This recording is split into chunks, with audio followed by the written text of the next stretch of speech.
October is Substance Abuse Awareness Month, a time to focus on prevention and the fight against addiction. Across Galveston County, law enforcement says the dangers aren't just headlines, they're right here in our own neighborhoods.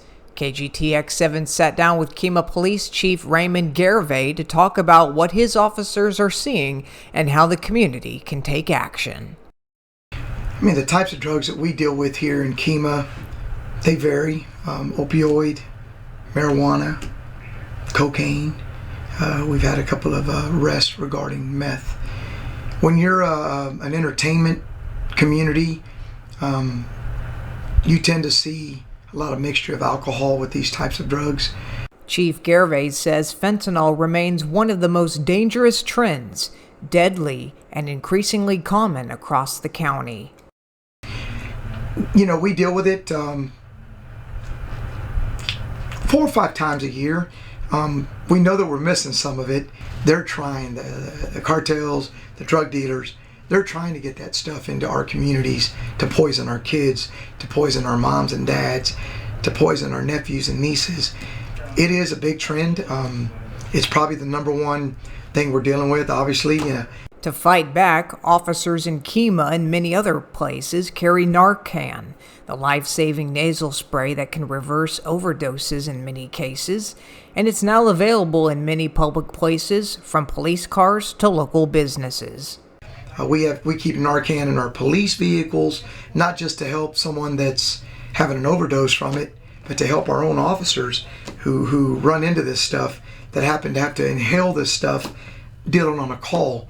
So now that we have Narcan everywhere, that ought to tell you that's a sign that we're dealing with this type of epidemic here. Garivey says training is key. It's not just for officers, but for anyone who may witness an overdose, and he urges families to pay attention to early warning signs as well. You're going to see a change in behavior. All of a sudden doesn't want to go to work anymore, calling in sick all the time, sleeping late, or when they do get off of work, they want to sleep from 6 o'clock till 6 o'clock the next morning when they got to go to work. You'll start seeing changes in the face, losing weight. It all comes with it. But the main thing is behavioral. The chief says community outreach and education remain the most powerful tools for prevention. You remember back in the old days, they had a program called DARE. I remember it. My kids went through it. I taught DARE. I remember, the reason we're getting away from DARE is it's not working anymore. If I talk to 100 kids and I get to one, we've done our job. We've saved a life if we can just get to one to say no. Local churches and nonprofits are also stepping in to offer free Narcan, support groups, and rehab programs for those who want to turn their lives around. They want to have help.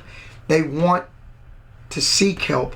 They need to know that we are here for them. Someone wants to, we're tired of you losing your teeth.